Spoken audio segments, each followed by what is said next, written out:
Bonsoir. Donc, c'est le tour d'Emmanuel Rousset Vous n'entendez pas? Voilà. Emmanuel Rousset est née en 1969. Elle est professeure de philosophie en Cagne. Et petit détail biographique, elle a 4 enfants. Elle a publié aux éditions Verdier 3 livres, 2 livres dans une collection littéraire et 1 livre en philosophie. Ce livre en philosophie, c'est un essai autour d'un dialogue de Platon qui est réputé obscur, le sophiste, et 2 livres en littérature, L'idéal chaviré, où il est question de la nouvelle Héloïse, où elle signale que c'est un des rares récits amoureux, récits passionnels amoureux qui ne se terminent pas en tragédie, notamment. Et puis, les Saturnales de Swift, où elle essaie de suivre la démarche de Swift qui transforme sa révolte contre l'injustice sociale en une sorte de carnaval dérisoire que vous avez peut-être lu. Voilà. Qu'est-ce que je voulais dire ensuite? Oui, elle publiera donc, elle a publié, mais ne paraîtra qu'un peu plus tard, très bientôt, un ouvrage dont le titre est Oaristis. Oaristis, c'est un mot pas facile à se rappeler, mais c'est un genre littéraire antique, c'est un dialogue amoureux. Déjà, Verlaine et puis aussi Gide ont repris cette forme de dialogue. Mais cette fois, on n'entendra que la voix de la femme. Bon, aujourd'hui, elle ne fera pas allusion à la partie amoureuse de son livre, mais on va parler de la guerre des sexes. Et on se demandera ce qui peut se passer, ce qui se passe entre les guerrières de l'ordinaire, qui sont les femmes, et les vrais guerriers, les héros, les hommes. Merci.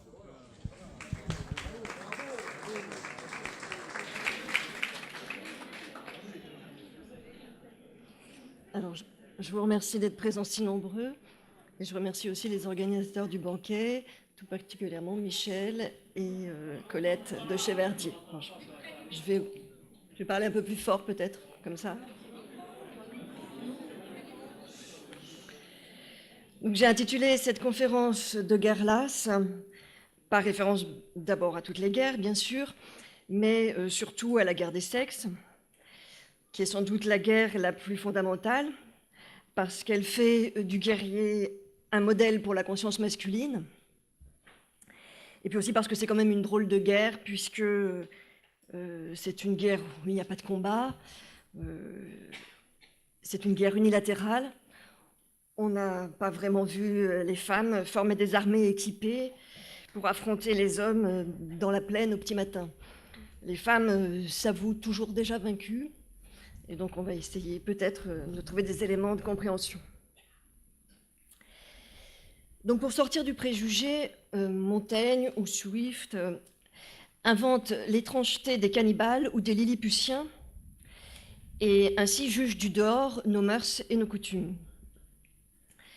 Dans le même but, on peut tenter d'imaginer 2 mondes indépendants où vivraient dans l'un les hommes, dans l'autre les femmes.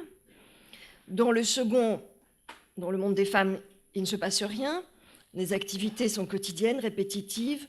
On entretient l'eau et le feu, on lave les morts, on donne la béquille aux petits-enfants, on les change, on les lève et on les couche à la même heure. On promène les vieillards. Les jours exceptionnels sont les jours de lessive.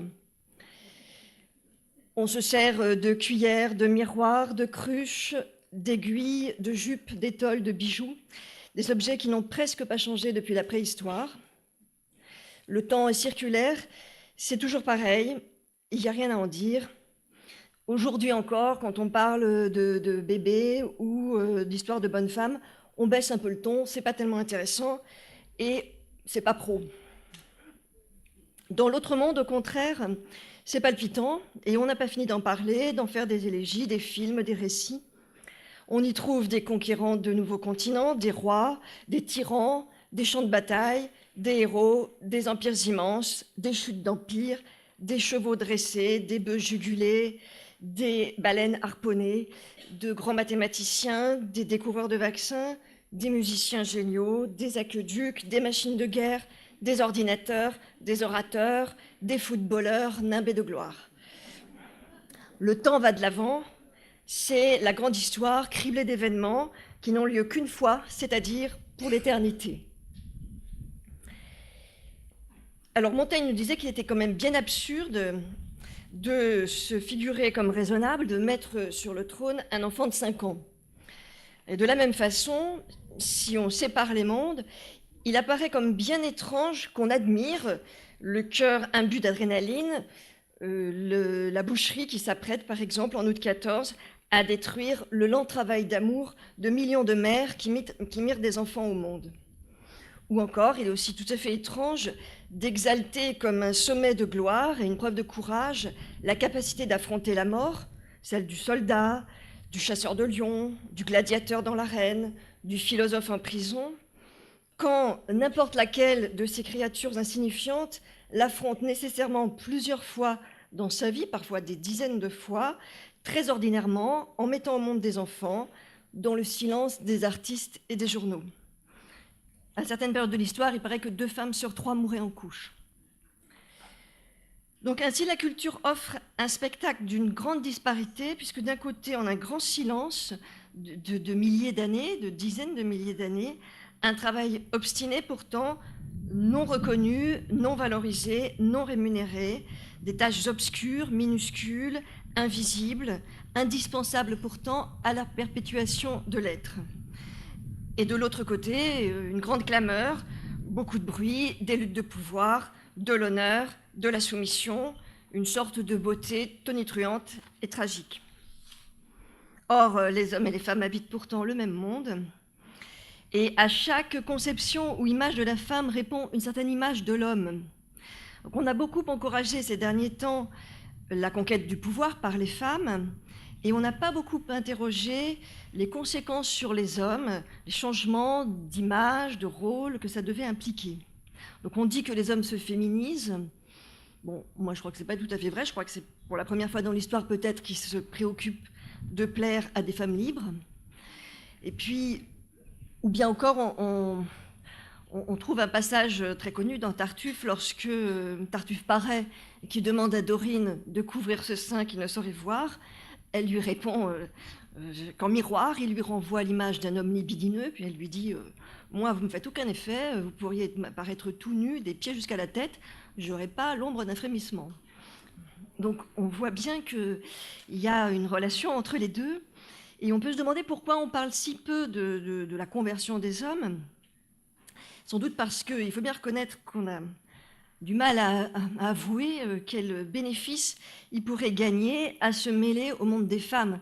Aux femmes, on a pu faire miroiter de sortir de la maison, de faire du vélo, ça n'a pas été simple, de gagner de l'argent, de conduire des projets, de faire des films, de devenir ministre. Mais les hommes, on voit mal l'intérêt qu'ils auraient alors, de jouer du piano devant les invités, de broder, de tricoter, de s'occuper des enfants la nuit, de savoir à quelle date il faut changer les draps de chaque membre de la famille, ou encore de faire les soldes, par exemple. Donc toutes tâches qui sont dérisoires ou futiles à la place de la gloire qui leur est promise. Donc les temps sont sans doute très confus là-dessus, mais il ne se sera pas passé un grand bouleversement, il me semble, tant que les femmes gagneront le droit d'être reconnues à condition d'être évaluées à l'aune des valeurs masculines. Je pense que c'est encore ce qui se passe, ces valeurs persistent, donc on leur reconnaît la capacité de raisonner, de jouer du violoncelle ou de conduire des automobiles, mais l'évaluation est restée la même, et au point que même certaines formes de féminisme encouragent le pouvoir des femmes, mais sous une forme visiblement masculine. Donc, pour être quelqu'un, il faut avoir un destin, parler dans les assemblées et parfois être violent sur la place publique. Donc c'est pourquoi j'ai voulu essayer de réfléchir, parfois un peu difficilement, j'ai essayé de penser à l'envers en quelque sorte, de regarder par en dessous, par le petit bout de la lorgnette, et essayer de jeter une ombre sur cette évidence que le courage, ce serait d'affronter la mort à la guerre, la gloire de conquérir des terres et de tuer l'ennemi. J'ai essayé de critiquer l'idée que le sens accompli d'une vie, ce serait de l'emporter sur un autre, d'avoir tué le lion, d'aller plus vite que le précédent record ou de frapper le plus fort. Donc il est bien étonnant et sans doute symptomatique que la génération, la transmission, le soin des enfants, par exemple, soient traités comme une banalité, alors même que l'engendrement, le renouvellement des générations peuvent paraître, au même titre que le bonheur ou le devoir, comme une des très hautes fins de l'existence, comme un accomplissement à la fois charnel et spirituel. Dans les films, on entend rarement le piaillement d'un enfant, par exemple, et on entend très souvent des pales d'hélicoptères ou des armes automatiques. Donc, j'ai craint aussi un peu, en réfléchissant de cette façon, d'enfermer les femmes dans un rôle ancestral et de reproduire des distinctions archaïques. Bon, j'en prends le risque, c'est aussi parce que j'ai confiance dans les dernières conquêtes des femmes. Je pense qu'elles sont solides, j'espère qu'elles ne sont pas réversibles. Elles ont quand même fait leurs preuves. Donc il faudra considérer dans les propos qui suivent que la distinction entre masculin et féminin n'est ni naturelle, ni nécessaire, ni déterminée, ni attachée spécifiquement aux hommes ou aux femmes. Il s'agit de polarités qui sont sans doute présentes en chacun de nous et qui alimentent des images nécessaires à des identifications à la fois psychiques et sociales.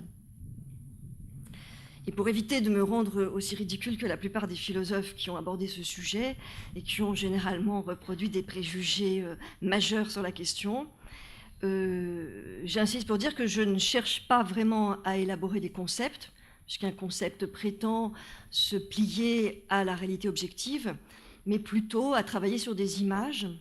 C'est pour ça que dans mon livre, j'ai usé de poésie. Ça me permet, les images peuvent se permettre parfois la caricature, la stylisation. Ce ne serait pas possible avec des concepts.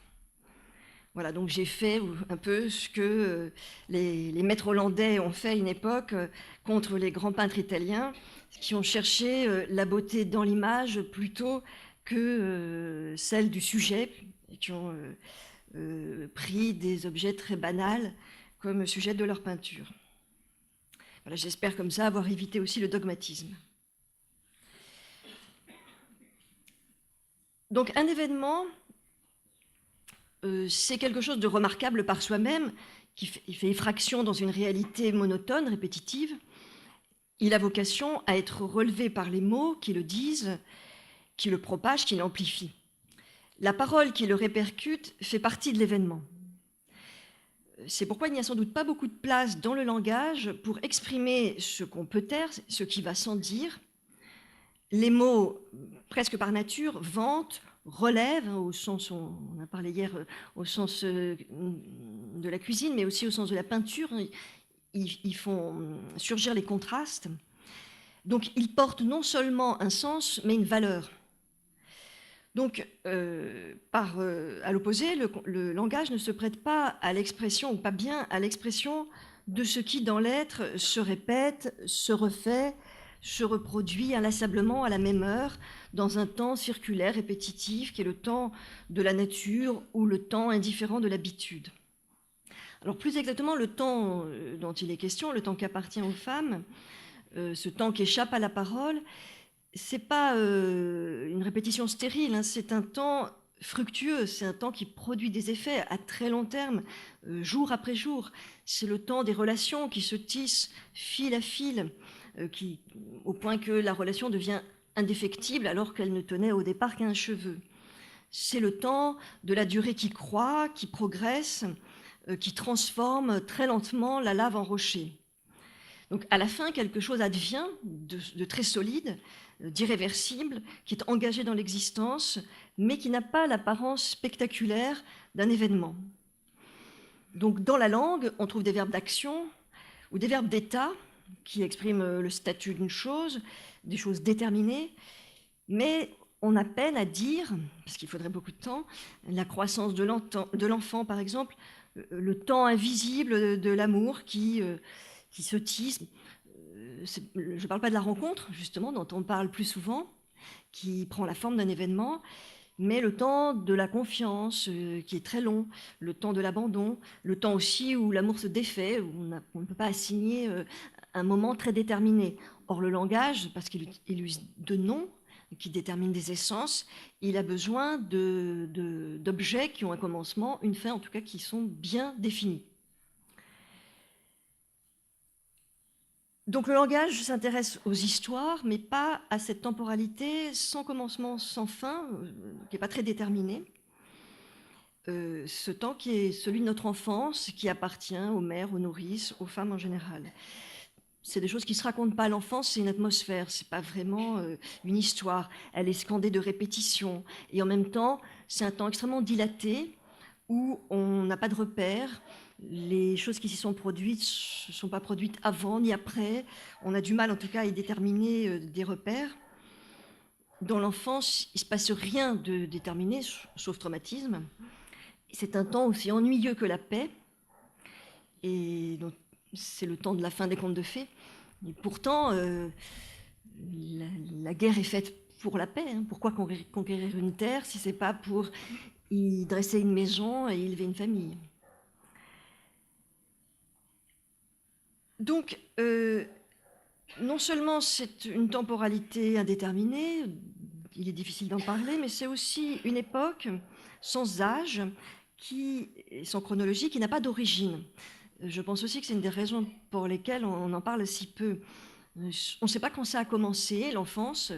Très étrangement, elle commence dans notre conscience alors qu'elle a déjà commencé. Et les enfants mettent du temps à comprendre qu'il y a une antériorité à leur propre naissance, enfin à la naissance de leurs souvenirs en quelque sorte. Les choses les plus profondes, les plus enracinées, celles qu'on pense sans les dire, celles qu'on ne pense peut-être même pas du tout, se répètent mais sans souvenir. C'est une répétition incarnée dans les choses. On ne se souvient pas d'avoir appris par exemple les mots de sa langue maternelle. C'est une langue, c'est institué, bien sûr, c'est un artifice, mais la langue maternelle est tellement incorporée qu'elle nous paraît toute naturelle. Et si on n'avait pas l'exemple des enfants qui apprennent ou des langues étrangères, eh bien, on penserait qu'elle découle de soi et qu'elle est naturelle, qu'elle nous appartient. C'est une étrange mémoire qui, pour qu'elle passe dans le corps, a dû être oubliée. Donc nous sommes tous hantés sur une vie sans date, sans mémoire, sans souvenir. Toutes ces petites choses muettes qui comptent, parce qu'elles constituent la chair de la vie, ont beau peser et elles ne sont pas évaluées, elles ne sont pas sous-pesées par la conscience. C'est là aussi que le préjugé enfonce ses racines. Donc c'est je pense, cette origine sans souvenir, cette origine d'avant le commencement, dans l'histoire de chacun, qui échappe au discours, parce qu'elle ne prend pas la forme d'un récit et elle n'accède pas à la valorisation. Donc ce qu'il y a peut-être de plus réel est déjà un reflet. Chaque fois qu'on prétend le saisir, il se transforme en symbole, en valeur, en discours. C'est en partie ce que nous dit la psychanalyse. Peut-être que cette origine forme le contenu de tout contenu symbolique. Peut-être que les affects primitifs dominants, ceux qui nous conduisent, se changent en symboles pour se rendre méconnaissables. Et alors, toute la vie symbolique se charge d'en déguiser l'importance. Donc ainsi, si on fait cette hypothèse, tout se passe comme si la culture, le pouvoir, la puissance symbolique, dont le pouvoir s'accompagne, ignorait une réalité primitive, irréductible, sur laquelle il se fonde, peut-être même la refoule-t-il. Et cette distinction entre la lumière et la nuit, entre ce qui vaut et ce qui se tait, recoupe assez largement le clivage entre les activités masculines et les activités féminines dans l'histoire de la civilisation. Donc il ne s'agit pas seulement de valeurs relatives, il ne s'agit pas seulement de dire les critères sociaux, historiques d'évaluation ont favorisé les activités masculines, parce qu'on ne verrait toujours pas pourquoi. Plus profondément, mon idée, c'est que la valorisation penche du côté des hommes. C'est par une tendance masculine qu'on dit « les valeureux, c'est nous ». C'est une formule de Nietzsche. Et par opposition, l'activité ressassée des mères au commencement de l'existence est hors discours, sans hommage, sans mémoire, sans représentation. On peut penser que toute valeur, tout critère, toute pensée, puisque la pensée, parfois on rapproche la pensée de l'étymologie qui la rapproche de la pesée, toute valeur est déjà chargée de pouvoir, elle a déjà en germe une forme de domination. Les valeurs sont le fruit de comparaison, dit Rousseau. On compare le même au même entre hommes. Évaluer, c'est déjà valoriser, et tout symbole est déjà l'instrument d'une domination, la plus primitive étant sans doute celle d'un sexe sur l'autre. Il y a un petit fragment dans les pensées de Pascal qui dit très bien ça. Pascal fait remarquer que quand on fait courir 2 chevaux, il y en a toujours un qui gagne la course. Mais, nous dit-il, celui qui gagne la course ne demande pas sa part d'avoine à l'autre en rentrant à l'écurie.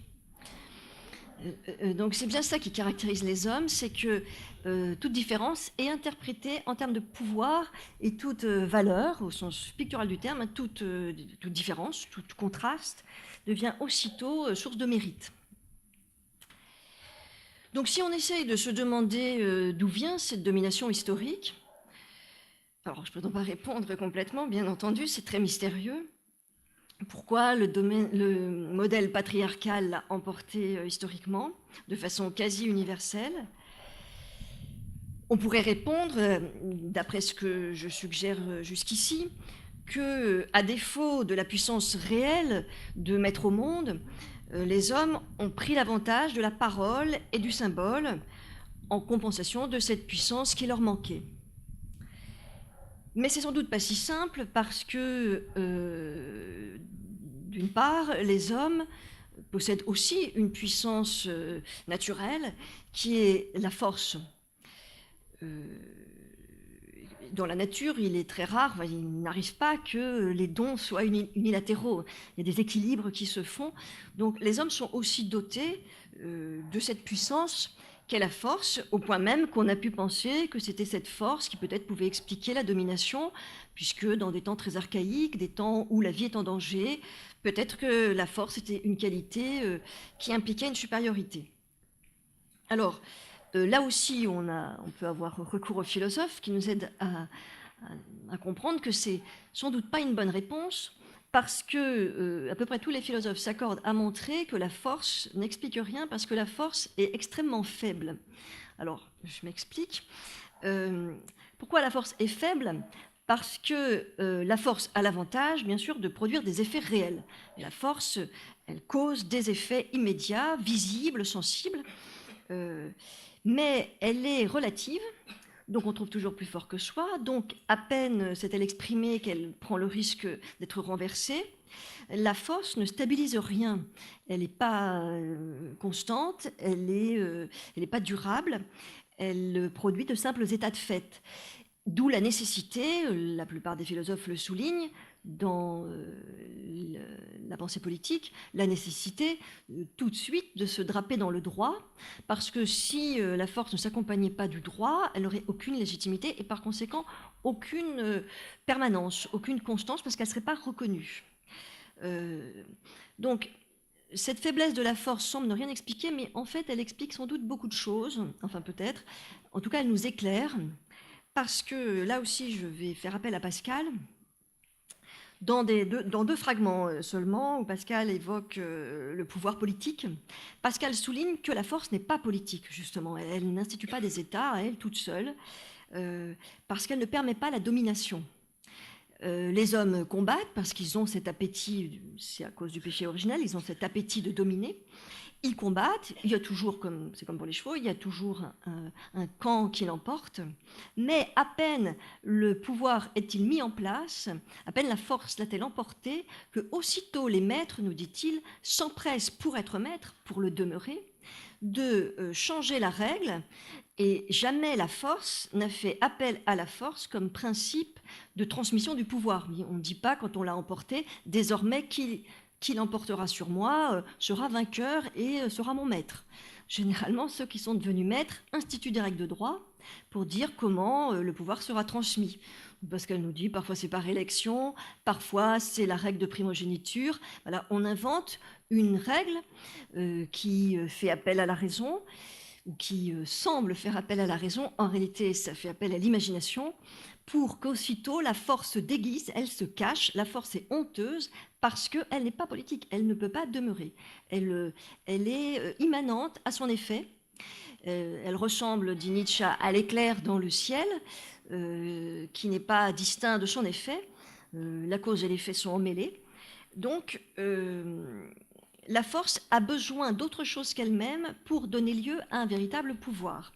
Elle se cache, c'est-à-dire qu'elle se justifie, dans tous les sens du terme, au sens où elle en fait appel à la justice.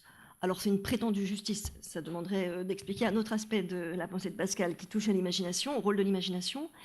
En tout cas, elle se part d'une apparence de justice, et aussi elle se justifie au sens où on dit que quelqu'un s'est justifié, et elle se trouve une espèce d'excuse, elle ne se fait pas voir, et elle se déguise dans un discours. Donc on s'aperçoit, si on y regarde d'un peu près, que la force est force, mais elle n'est pas puissante. Oui, elle n'est pas appelée à se développer,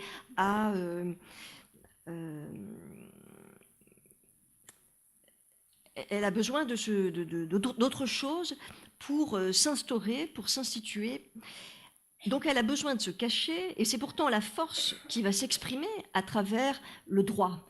Alors c'est très frappant dans ce que Pascal dit à propos du droit de propriété. Le droit de propriété chez Pascal, comme chez d'autres auteurs, repose sur une appropriation, c'est-à-dire sur une usurpation, mais ça devient un droit par un effet de l'imagination. Il y a un peu d'ironie là-dedans, mais pas seulement. Ça finit par fonctionner comme quelque chose de juste.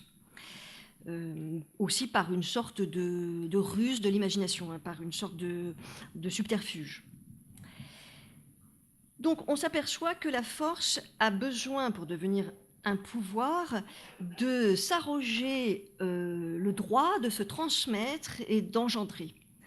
Toute seule, elle ne peut rien, il lui manque la durée, il lui manque l'éternité, une forme d'éternité, celle qui est permise aux hommes, qui est la durée. La force n'est pas féconde, elle s'épuise dans son effet. Donc voilà pourquoi, peut-être, on peut penser qu'il y a une alliance entre la force et le symbole. Il faut que la règle symbolique à la fois exprime et cache la force qui usurpe de la règle sa durée, son droit, sa capacité à en imposer à l'esprit.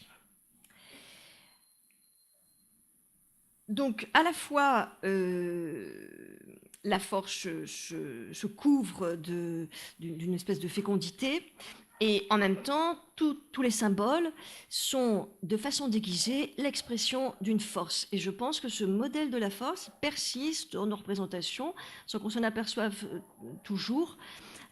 Par exemple, dans de nombreux textes, les philosophes soulignent, quand ils accordent des droits aux femmes, ce qui est d'ailleurs assez rare, mais quand ils en accordent, ils soulignent que les femmes ont les mêmes droits. On trouve ça par exemple dans la République de Platon, c'est quand même très étonnant dans l'Antiquité. il accorde les mêmes droits aux hommes et aux femmes, mais il souligne que les femmes seront dans l'ensemble en moyenne moins performantes que les hommes. Alors, on ne voit pas très bien pourquoi. Il n'est pas question de différence de performance, on le sait aujourd'hui dans le domaine de la raison ou ailleurs, mais c'est sans doute ce modèle de la force qui continue d'irriguer la pensée. Donc voilà comment on peut peut-être trouver des éléments d'explication à ce que soulignent aussi parfois les historiens ou les sociologues, à savoir que la domination masculine, à travers l'histoire, semble avoir concentré son effort sur l'accaparement du pouvoir de donner la vie, en essayant de maîtriser le corps des femmes, en instaurant des interdits autour de la naissance, de la contraception, de l'avortement, aussi en cherchant à entraver le mouvement des femmes, ça on le trouve de façon quasi universelle, se déplacent le moins possible, toutes les lois qui tournent autour du mariage, la transmission du nom, etc. Donc cet effort de domination ou d'appropriation de la puissance d'engendrer, alors les hommes engendrent aussi, je n'ignore pas, mais enfin de donner la vie à travers sa chair, c'est donc pas le fruit d'un simple hasard, c'est pas non plus simplement l'effet de la force. Le vrai pouvoir est symbolique. C'est par les mots, les images qu'on s'approprie cette puissance réelle que les mots contiennent et nient. Jusqu'à, me semble-t-il, par exemple, la fameuse proposition de Lacan qui fait de l'enfant, je dois toujours réfléchir pour savoir dans quel sens il faut le dire, tellement ça me paraît à l'envers, c'est l'enfant qui est le substitut du phallus, alors qu'il me semble que, alors bien sûr le phallus a un sens symbolique justement, mais ça ne change rien, oui, il me semble que s'il y a une réalité d'un côté, elle est du côté de l'enfant, et que la phrase est étonnamment phallique. Alors c'est aussi Virginia Woolf qui, dans Une chambre à soi et dans Les Trois Guinées, insiste vraiment, ça m'a éclairée, elle relève comme un trait proprement masculin le goût immodéré du symbole. Les uniformes, les drapeaux, les plumes, les barrettes, les médailles, les diplômes, les titres, les cérémonies, les édifices, j'en passe. Tout ça pour exister autrement que dans le pur instant, de la pure manifestation de soi, pour se fabriquer une éternité. Éternité qui n'existe réellement pour les mortels, nous dit Platon dans le Banquet, que sous la forme de l'engendrement, du renouvellement des générations. C'est écrit très clairement dans le Banquet, c'est la forme d'éternité que connaissent les hommes et les femmes. Donc, de là peut-être qu'on nous fait voir à travers l'histoire, à force de trompettes, de discours, d'épopées, de casques, la grandeur de l'activité extérieure, hors la maison, du travail au champ, de la chasse, de la vie politique, des clubs, des voyages en mer, des campagnes militaires, qui sont les seuls événements réels de la vie des gens qui méritent qu'on en parle.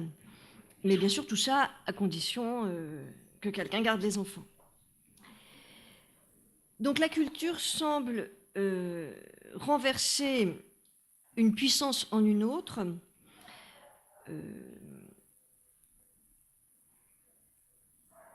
et une puissance occulte la première. Et il me semble que c'est une façon de transformer une façon de mourir, ou plus exactement une façon de ne pas mourir, en une autre façon de ne pas mourir, qui, je pense, imite la première. Dans tous les cas, l'enjeu, c'est de conquérir une forme d'éternité. Donc, il n'est pas très étonnant, peut-être, que, comme on le remarque aujourd'hui, que la grammaire et les mots soient marqués par le masculin. C'est peut-être une tendance inhérente aux mots, qui non seulement font parler, mais aussi sont chargés de faire taire. L'histoire des femmes est aussi avant tout l'histoire d'une privation de la parole, en plus du mouvement. Donc que les valeurs expriment une réaction ou une compensation, qu'elle ne soit pas primitive ni universelle, qu'elle déguise une peur. Tout ça, on le sait parce que Nietzsche nous l'a dit, particulièrement en ce qui concerne les valeurs morales.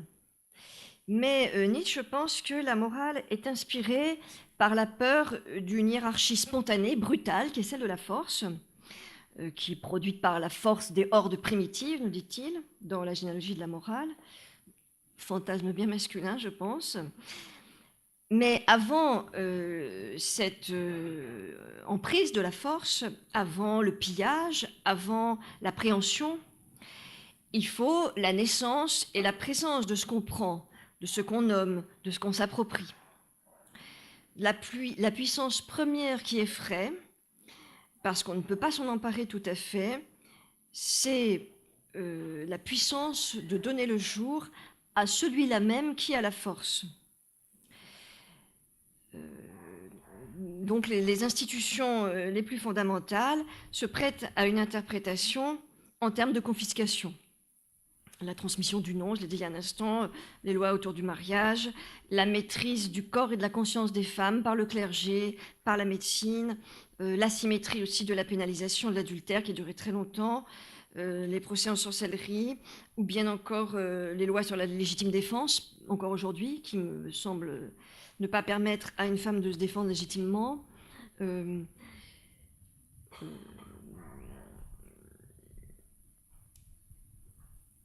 Freud nous apprend que le macho, alors il le traite en même temps que le raciste, c'est quelqu'un qui a peur. Il le dit d'une autre façon. Il a peur de l'autre parce que l'autre incarne la castration, la division sexuelle, c'est-à-dire une forme de finitude. Qu'il y ait de l'autre, ça suppose que je ne sois pas infini. Et c'est cette peur infantile de n'être pas tout qui serait à la source du machisme. Don Juan est aussi un homme qui a peur pour Kierkegaard. C'est un homme qui ne s'engage pas parce qu'il est fasciné par toutes les vies possibles. Il veut tout vivre. Il veut vivre toutes les expériences. Il ne veut pas s'engager dans une expérience déterminée qui ne le fera vivre qu'une fois, qu'un destin. Il ne veut pas avoir de destin, il veut épuiser tous les possibles. Donc c'est une autre forme, peut-être une autre façon d'exprimer cette aspiration à l'infini qui refuse l'engagement et qui fait de la vie un simple jeu réversible, interchangeable, alors que la vie implique la mort, une forme de mort, c'est-à-dire l'acceptation qu'elle soit déterminée, qu'elle soit qu'une, qu'elle soit engagée dans quelque chose qui la conduit vers une fin.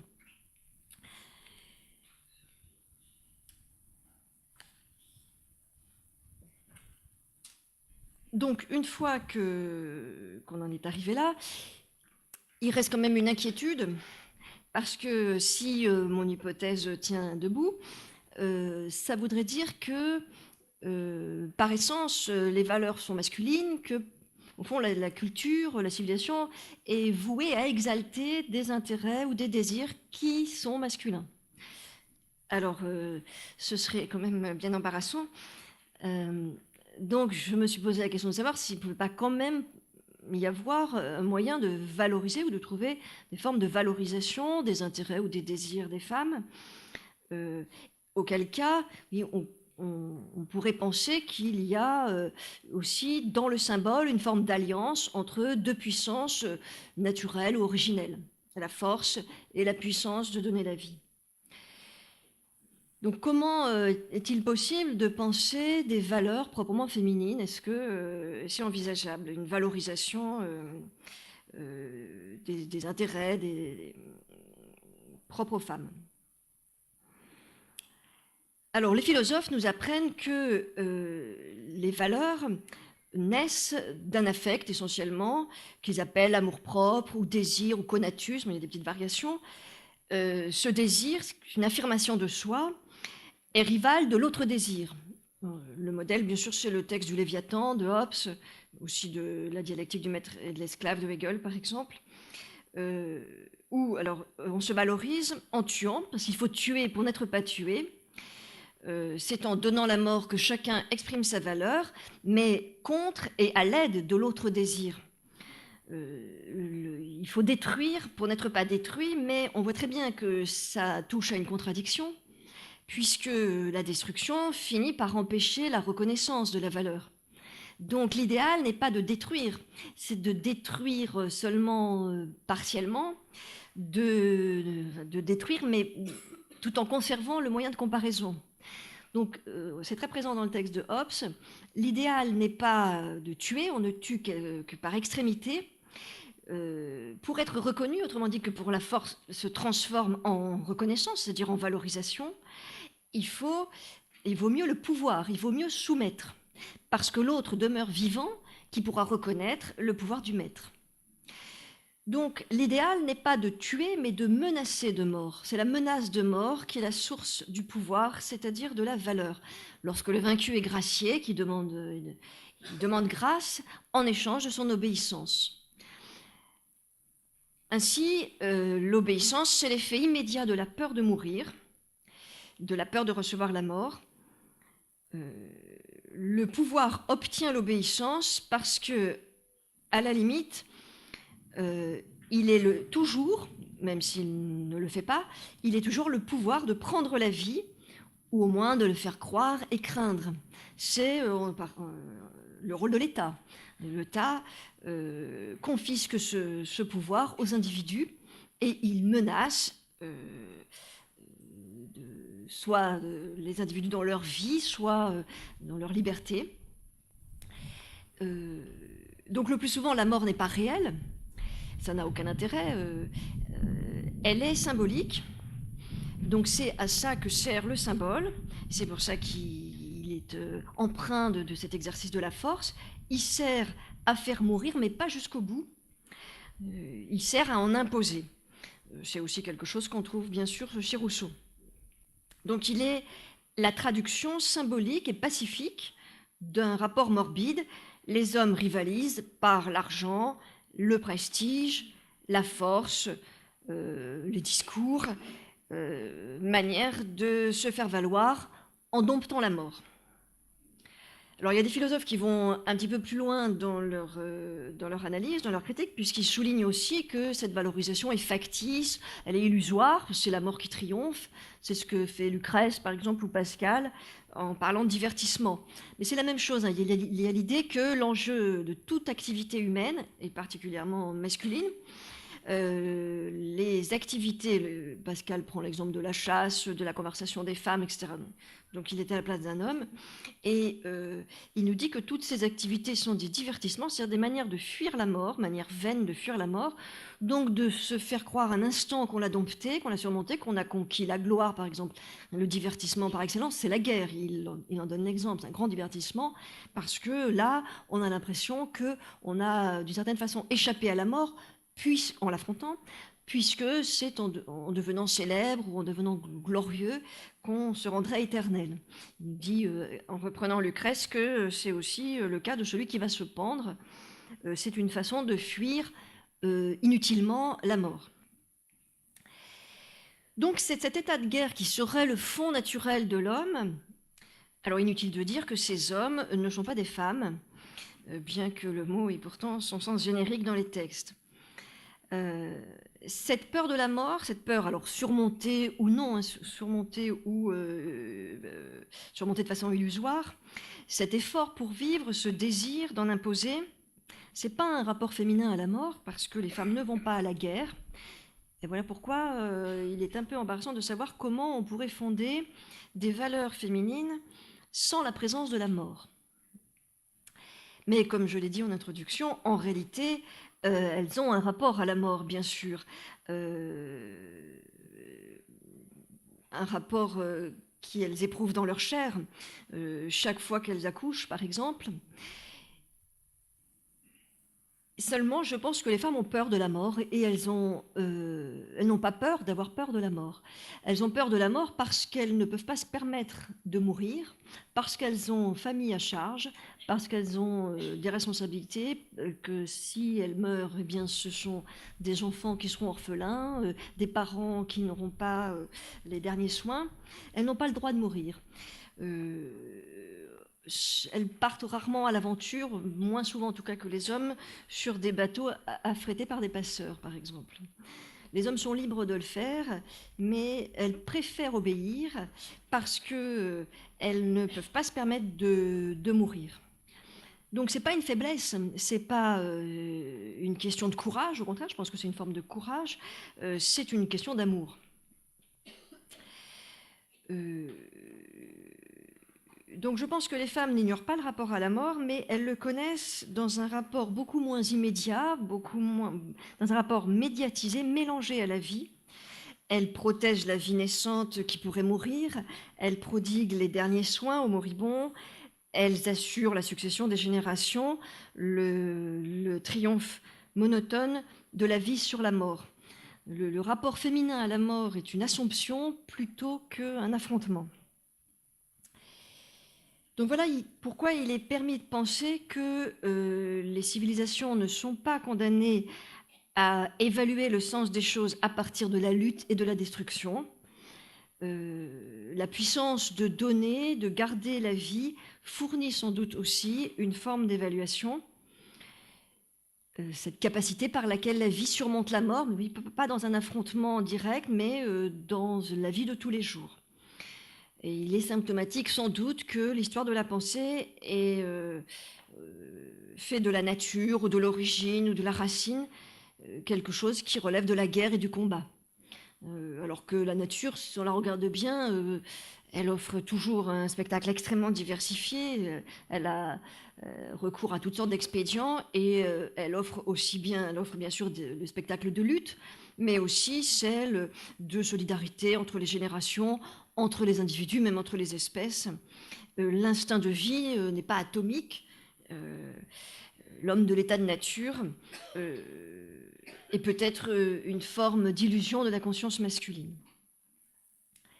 Donc pour illustrer ce rapport assumé à la mort, je voudrais juste prendre l'exemple du rapport au corps. Il me semble que peut-être on peut en voir une illustration.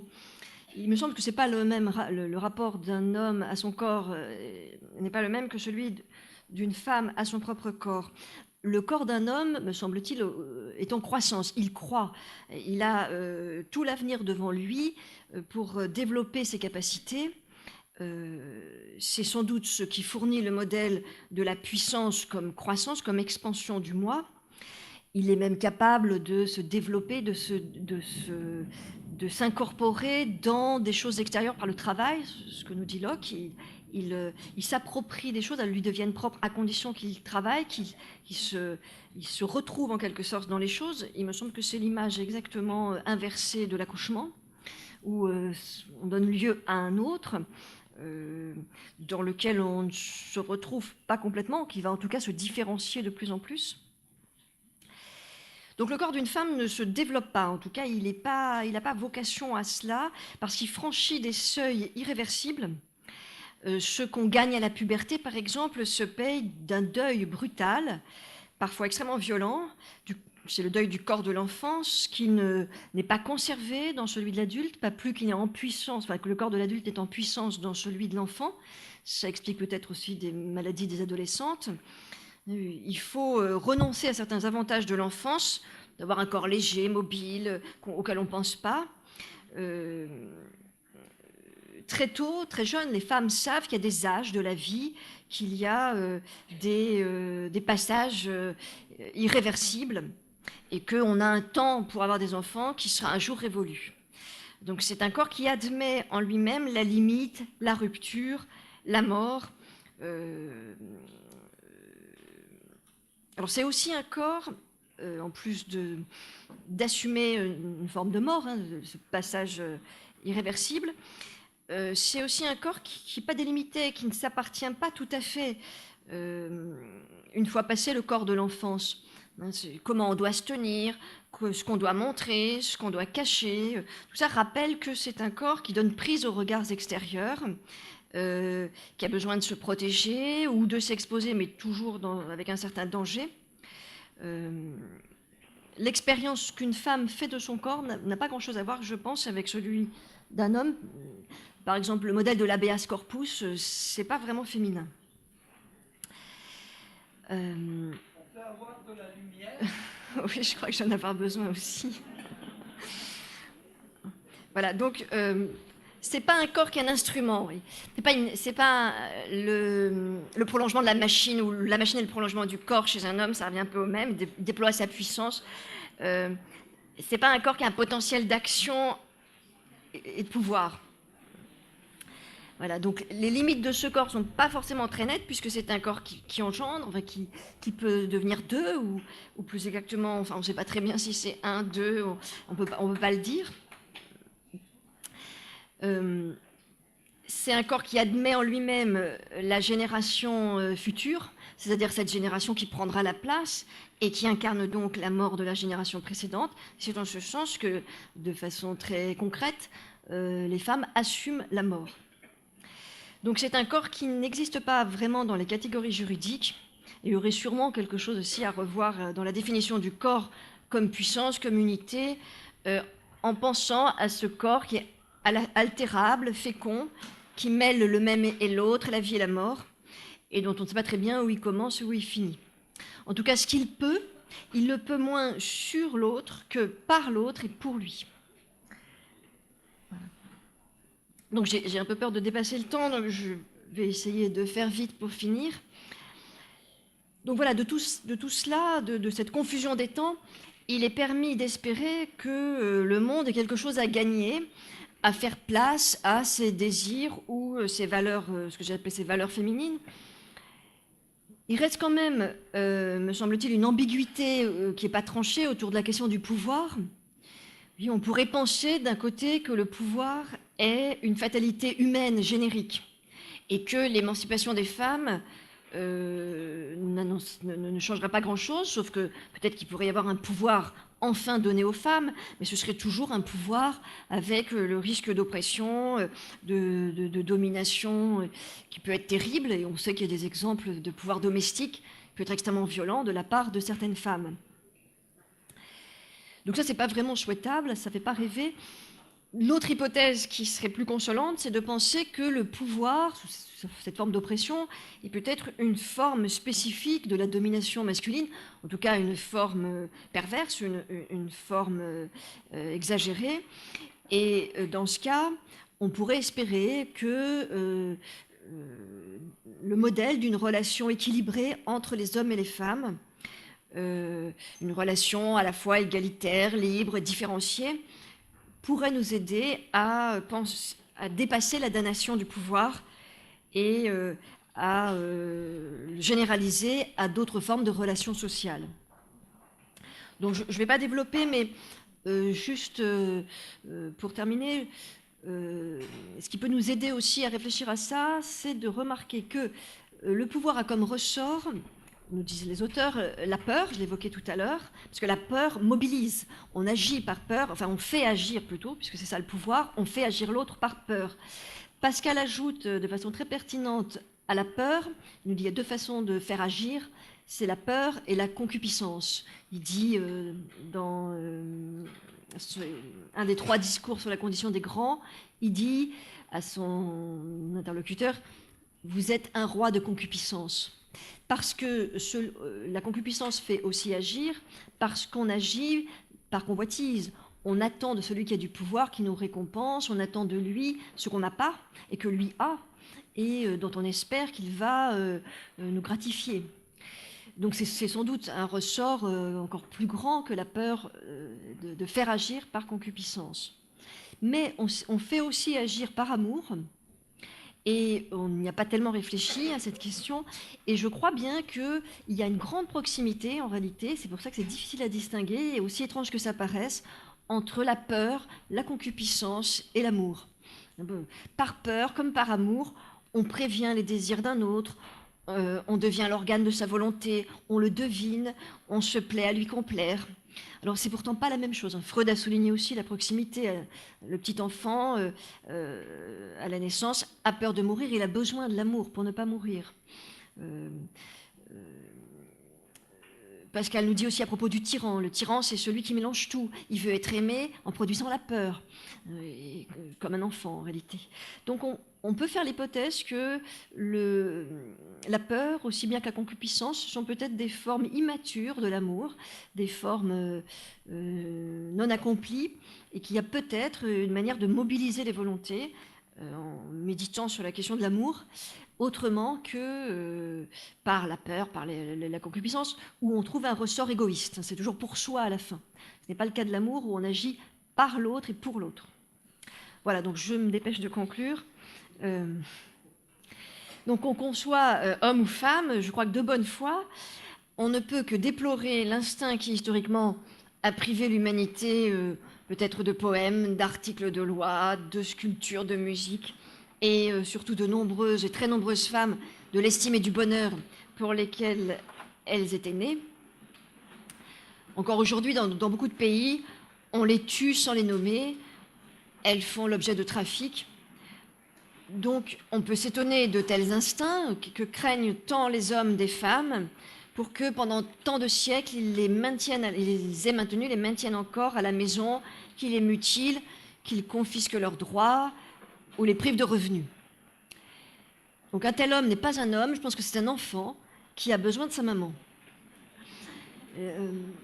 Donc je pense que les hommes eux-mêmes ont beaucoup à gagner, à grandir, à quitter les comparaisons, les jeux de pouvoir inspirés du coudoiement des autres hommes dans les vestiaires et dans les casernes.